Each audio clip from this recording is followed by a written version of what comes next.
9월 또 금리 인상이라. 이 말이 도대체 무슨 말일까요? 예, 오늘 새벽에 말입니다. 미국의 연방준비제도에서 말입니다. FOMC라고 연방공개시장위원회, 금리 결정하는 기구거든요. 연방공개시장위원회의 의사록을 발표를 했습니다. 쉽게 말하면 회의하는 내내 그 내용 등을 기록한 내용을 발표를 했다는 거예요. 공개를 했다는 거예요. 그 공개 내용에 보면 말입니다. 이런 내용이 들어있습니다. 추가로 금리 인상을 지속한다. 이렇게 말입니다. 이 말은 결국 말입니다. 예, 지금 미국이 계속해서 금리 인상을 추구해 왔잖아요. 여러분도 알다시피 5월 달에는 빅스텝이라고 해서 0.5%포인트를 올렸고요. 6월과 7월에는요. 자이언트 스텝이라고 해서 0.75%포인트를 올렸습니다. 그런데 9월에도 예상대로 그냥 금리를 올리겠다 이런 얘기예요. 9월 21일이거든요. 그때 금리를 올리겠다 이런 얘기입니다. 그만큼 말입니다. 금리 인상 기조는 앞으로 계속 가겠다예요. 물론 이 내용 중에 말입니다. 인플레이션 목표치는 여전히 상회하고 있다. 이 말은 앞서 말씀드렸다시피 금리를 인상한다는 이야기고 어느 시점에는 인상 속도를 늦추는 게 적절할 수도 있다. 이런 이야기를 합니다. 인상 속도를 적절하게 늦춘다. 이런 얘기가 나옵니다. 이 말은 말입니다. 9월에 0.75%라는 자이언트 스텝을 단행하지 않고요. 0.5%라는 빅스텝을 단행할 가능성도 크다는 이야기가 됩니다. 그러면 여러분 결국 말입니다. 올리긴 올리는데 0.75%라는 시장의 어떤 충격치라고 이야기할 수 있는 충격적인 인상은 아니라고 하더라도 빅스텝은 올린다. 뭐 이 정도로 해석되는 것은 아닌가 저는 그렇게 봅니다.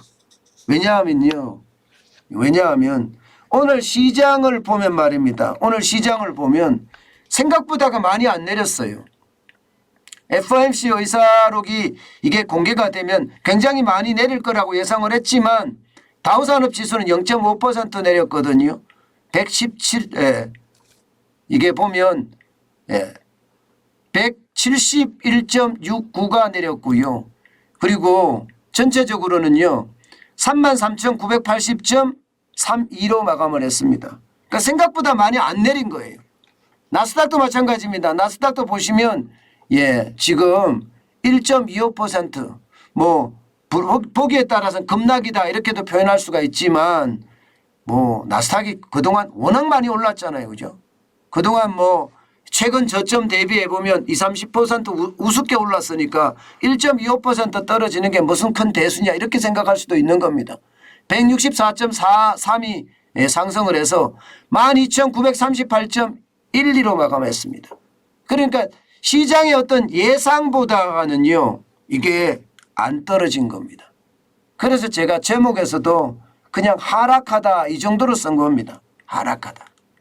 그러니까 생각했던 것보다가 FOMC 의사록을 까봤더니 그 내용이 말입니다.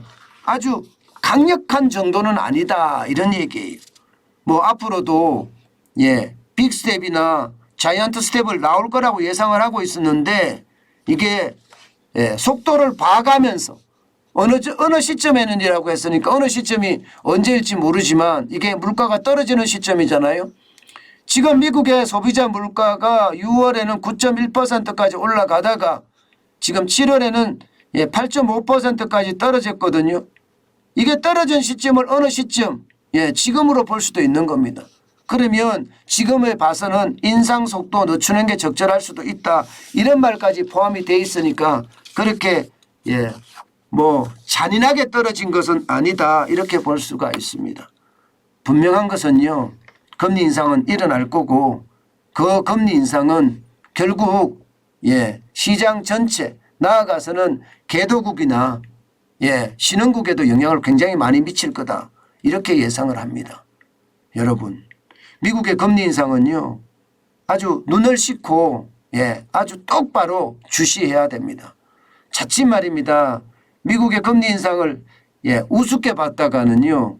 지금 시장에 그렇게 큰 호재가 없는 상태에서 올라갈 때 이게 쉽게 말하면 추격 매수를 하잖아요. 그러면 시장의 위험을 그대로 안을 수도 있다. 이런 말씀 제가 다시 한번 드리겠습니다. 위험은 요소를 그대로 안을 수도. 내가 안는다는 것은 시한폭탄을 내가 껴안는 거예요. 그만큼 충격이 될 수 있다는 이야기니까 조심하고 또 조심해야 된다. 그렇게 말씀드리고 싶습니다.